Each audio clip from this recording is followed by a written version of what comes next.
Hello everyone, welcome to pro preceptors. इस lecture के अंदर हम कंटिन्यूस चार्ज डिस्ट्रीब्यूशन के बारे में समझेंगे। ठीक है, क्या होता है कंटिन्यूस चार्ज डिस्ट्रीब्यूशन। आज से पहले हमने इस चैप्टर के अंदर हमेशा पॉइंट चार्जेस से डील किया था। हमने जब इलेक्ट्रोस्टैटिक फोर्स निकाला था, कूलम्स फोर्स है ना, F=K Q1 Q2/r², वो हमने क्या मान करके निकाला था? हमने सिर्फ दो पॉइंट्स को मान करके निकाला था। ठीक है, तो जो कूलम्स लॉ है वो दो पॉइंट चार्ज के ऊपर एप्लीकेबल होगा। इलेक्ट्रिक फील्ड इंटेंसिटी थी जिसका फॉर्मूला हमने फाइंड किया था E=KQ/r²। ये भी हमने उसको एक पॉइंट चार्ज मान के करा था। बट बात ये आ जाती है, हमने लिमिटेशन ऑफ कूलम्स लॉ के अंदर भी लिखा था कि it is not applicable for extended charges. ठीक है, एक्सटेंडेड चार्जेस मतलब कंटिन्यूस चार्ज डिस्ट्रीब्यूशन, यानी कि अगर मेरे पास कोई ऐसी बॉडी है, देखो कोई मेरे पास ये बॉडी है, स्फीयर है ये, ठीक है, ये कोई स्फीयर है और कंटिन्यूसली इसके ऊपर बहुत सारे स्फीयर के ऊपर क्या हैं? चार्जेस हैं। एक चार्ज नहीं है, बहुत सारे चार्जेस हैं स्फीयर के ऊपर। इस स्फीयर के ऊपर बहुत सारे चार्जेस हैं। ठीक है, अब इस स्फीयर के कारण इस पर्टिकुलर पॉइंट के ऊपर क्या मैं इलेक्ट्रिक फील्ड इंटेंसिटी फाइंड कर सकता हूं बाय यूजिंग दिस फॉर्मूला? नहीं कर सकता। क्यों? क्योंकि ये फॉर्मूला सिर्फ और सिर्फ किसी पॉइंट चार्ज के लिए है। लेकिन जब यहाँ पर कंटिन्यूस चार्ज डिस्ट्रीब्यूशन आ जाएगा, इन दैट केस हम कैसे फाइंड आउट करेंगे? ठीक है, ये समझना है हमको। तो एक चीज़ समझ में आ गई होगी, कंटिन्यूस चार्ज डिस्ट्रीब्यूशन क्या होता है। जब किसी भी बॉडी के ऊपर कंटिन्यूसली चार्ज डिस्ट्रीब्यूटेड रहता है ना, जब किसी भी बॉडी के ऊपर चार्ज कंटिन्यूसली डिस्ट्रीब्यूटेड रहता है। भाई हम ऐसे तो नहीं कर सकते, इसके अंदर सपोज करो, देखो हमको पता है चार्ज क्वांटाइज्ड रहता है ना। सपोज करो इसके ऊपर, इस ऑब्जेक्ट के ऊपर चार्ज है, सपोज बहुत छोटा सा चार्ज मान लेते हैं हम। कितना चार्ज है? Q=10⁻⁹ coulomb. इतना छोटा सा इसके ऊपर चार्ज है।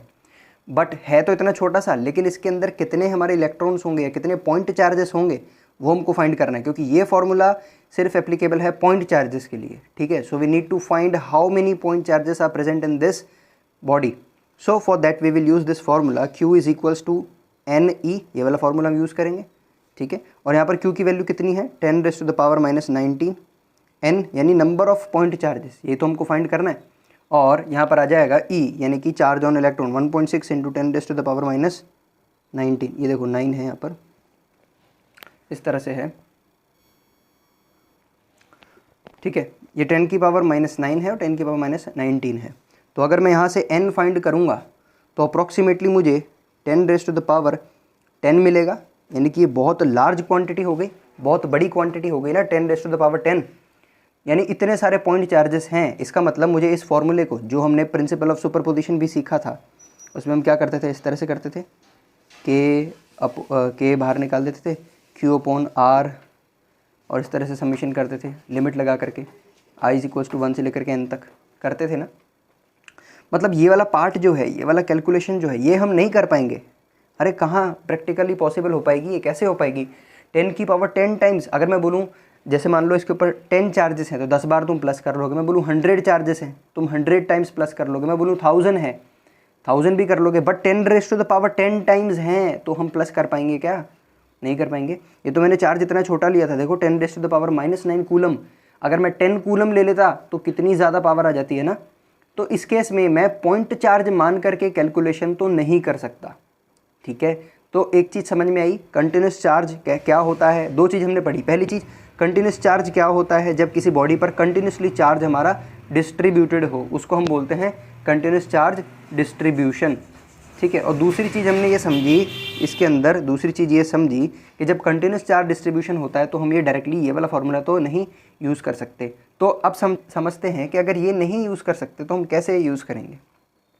ठीक है, हम दो अलग क्वांटिटीज़ यूज़ करेंगे। दो अलग क्वांटिटीज़ क्या हैं हमारे?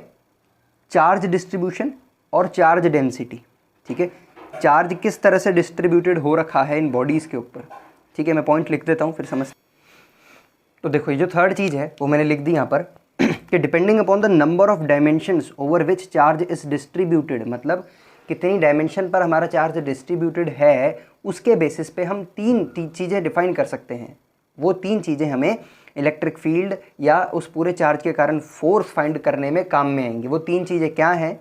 वो है हमारे चार्ज डिस्ट्रीब्यूशन और चार्ज डेंसिटी, है ना। कौन कौन से हैं? Linear charge distribution and charge density, या surface charge distribution and charge density, या फिर volume charge distribution and charge density.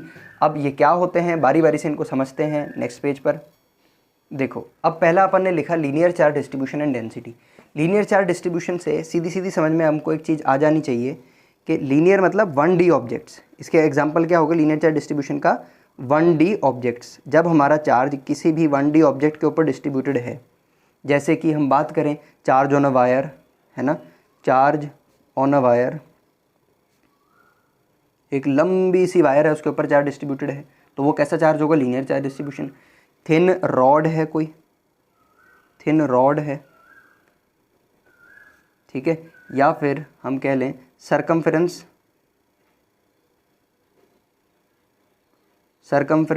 Of a ring, किसी रिंग का सरकमफेरेंस है, ये भी तो लीनियर चार्ज डिस्ट्रीब्यूशन होगा ना। तो सारी 1D ऑब्जेक्ट्स अगर हम बात करें तो उनके ऊपर अगर चार्ज डिस्ट्रीब्यूटेड है तो उसको हम लीनियर चार्ज डिस्ट्रीब्यूशन कह सकते हैं। एग्जांपल्स हैं ये लीनियर चार्ज डिस्ट्रीब्यूशन का, ठीक है। अब लीनियर चार्ज डिस्ट्रीब्यूशन का एग्जांपल समझ में आ गया। अब लीनियर चार्ज डेंसिटी की बात करते हैं अपन, ठीक है। लीनियर चार्ज डेंसिटी क्या होगी हमारी? लीनियर चार्ज डेंसिटी है the amount of charge, the amount of charge, the amount of charge per unit area, per unit length is called linear charge density। Alright, क्या हमारी लीनियर चार्ज डेंसिटी होगी? Amount of charge per unit length is called linear charge density. इसको किससे represent करेंगे? Lambda से। तो कैसे लिखेंगे हम लेमडा को? कितना चार्ज है, मान लो कोई भी वायर है हमारे पास, है ना, इसके ऊपर टोटल चार्ज कितना है? बहुत सारा मिलाकर के टोटल चार्ज इसके ऊपर Q है, और इसकी लेंथ कितनी है? Suppose that its length is L, ठीक है। तो मेरा लेमडा क्या होगा? लीनियर चार्ज डेंसिटी क्या होगी? Q/L होगी इस केस के अंदर, ठीक है, ठीक है। ये कब अपन यूज़ करेंगे? When charge is distributed uniformly, uniform charge distribution.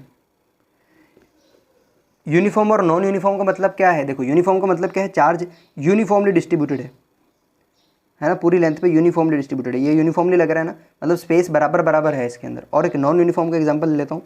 Non uniformly कैसे है? यहाँ पर देखो इतने सारे पास हैं, फिर यहाँ पर डिस्ट्रीब्यूटेड ही नहीं है, फिर यहाँ पर दूर दूर है, तो ये क्या है? नॉन यूनिफॉर्मली डिस्ट्रीब्यूटेड है। इधर यूनिफॉर्मली है, ये नॉन यूनिफॉर्मली डिस्ट्रीब्यूटेड है। तो जब नॉन यूनिफॉर्मली डिस्ट्रीब्यूटेड होता है तो मैं क्या करूँगा? उसको एक छोटे से, किसी भी एक छोटे से पार्ट को मान लूँगा। उस छोटे से पार्ट में तो यूनिफॉर्मली होगा ना, तो उसको मैं क्या लिखूँगा? DQ ओवर छोटी सी लेंथ DL। फिर फाइनली हम क्या करते हैं? इंटीग्रेट कर लेते हैं। ये मेरी लेंथ होगी DL, ऑलराइट। तो ये मेरे किसके लिए हो गया? Non uniform charge distribution. किसके लिए? नॉन यूनिफॉर्म चार्ज अब आई थिंक आपको समझ में आ गया होगा linear charge uniform charge distribution और नॉन यूनिफॉर्म चार्ज डिस्ट्रीब्यूशन क्या होता है। अब हम लीनियर चार्ज डेंसिटी की यूनिट की बात कर लेते हैं। इसकी यूनिट क्या होगी? यूनिट क्या होगी इसकी? देखो, लैम्डा हमारा क्या होता है? Q/L। Q की यूनिट क्या होती है? कूलम। L की क्या होती है? Upon meter. तो ये इसकी यूनिट हो गई, ठीक है। अब देखते हैं इसकी डायमेंशन देखते हैं इसकी डायमेंशन क्या होगी इसकी। तो डायमेंशन हम बात करें तो डायमेंशन हमारे जैसे देखो, ये क्या है? कूलम की डायमेंशन क्या होती है? कूलम को हम एम्पियर सेकंड भी कहते हैं, तो 80 होगी, और मीटर को तो हम L कहते ही हैं, तो ये हो जाएगा LAT, ठीक है। L-1 बाकी 1 ठीक है। तो ये हो गया लीनियर चार्ज डिस्ट्रीब्यूशन और लीनियर चार्ज डेंसिटी, समझ में आया। अब बात करते हैं surface charge distribution and density की। तो जैसे सरफेस चार्ज डेंसिटी, अब हमारा जब चार्ज 2D ऑब्जेक्ट्स के ऊपर डिस्ट्रीब्यूटेड है तो उसको मैं सरफेस चार्ज डिस्ट्रीब्यूशन कह दूंगा, ठीक है। जैसे थिन डिस्क हो गई या ये शीट पेपर है, इसके ऊपर चार्ज डिस्ट्रीब्यूटेड है तो वो सरफेस चार्ज डिस्ट्रीब्यूशन होगा। और सरफेस चार्ज डेंसिटी मतलब amount of charge per unit area is called surface charge density, है ना। इसका सिंबल सिग्मा है और इसको इस तरह से लिखेंगे Q/S। Q अपॉन S कब? जब यूनिफॉर्म डिस्ट्रीब्यूशन होगा चार्ज का, यूनिफॉर्म डिस्ट्रीब्यूशन होगा। और यहाँ पर नॉन यूनिफॉर्म, नॉन यूनिफॉर्म के लिए इस तरह से हम लिख लेंगे। ठीक है, क्लियर हो गया ये यूनिफॉर्म और नॉन यूनिफॉर्म का।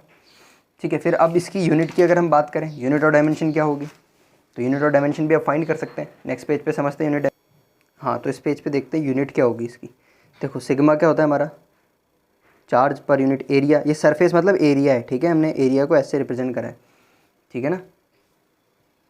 तो Q अपॉन S हो गया है हमारा इस तरह से, और Q की क्या होती है, कूलम, और सरफेस की मीटर स्क्वायर, कूलम पर मीटर स्क्वायर, ये इसकी यूनिट हो गई। अब इसकी डायमेंशन अगर देखें हम, डायमेंशन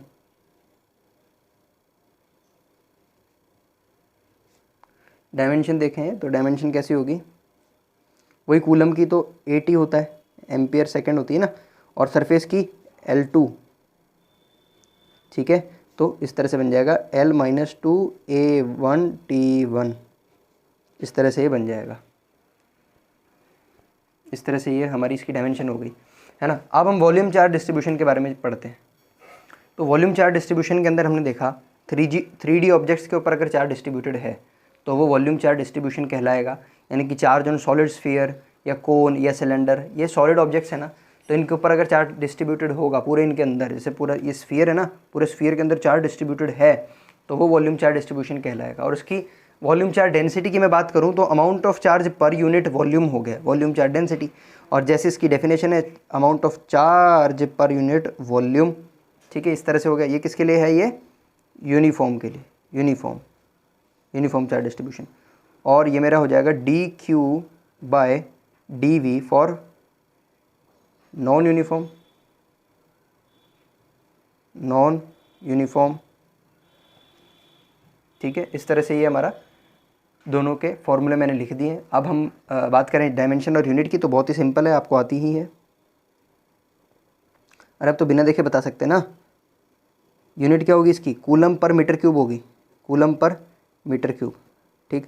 और अगर मैं डायमेंशन की बात करूं, डायमेंशन बिना देखे बता सकते हैं अब तो, L-3 हो जाएगा -2 की जगह, L-3A1T1।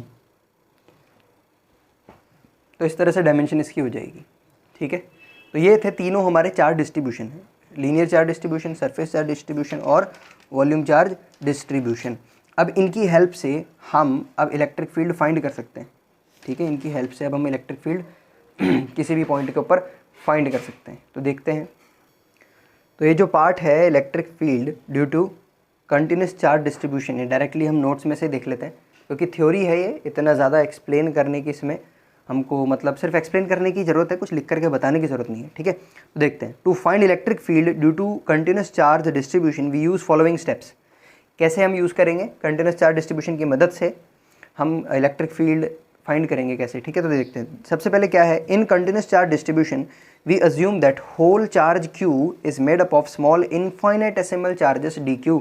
यानी कि पूरी बड़ी हमने अगर सरफेस ले रखी है, इतनी बड़ी कोई सरफेस है हमारे पास, बहुत बड़ा कोई ये सरफेस है, तो ये सरफेस के ऊपर टोटल चार्ज कितना Q दे रखा है, तो हम मानेंगे कि ये Q चार्ज है, छोटे छोटे dQ चार्जेस से मिलकर के बना है, ठीक। तो हमने ये चीज़ मान ली कि छोटे छोटे dQ चार्जेस से मिलकर के बना है, ये हमने मान लिया। अब नेक्स्ट हम आगे देखते हैं। As value of dQ is very small, dQ ये जैसे इतनी बड़ी बॉडी है, इसके ऊपर टोटल चार्ज Q है, मैंने छोटा सा एलिमेंट ले लिया, माना कि इसके ऊपर चार्ज dQ है, ठीक है।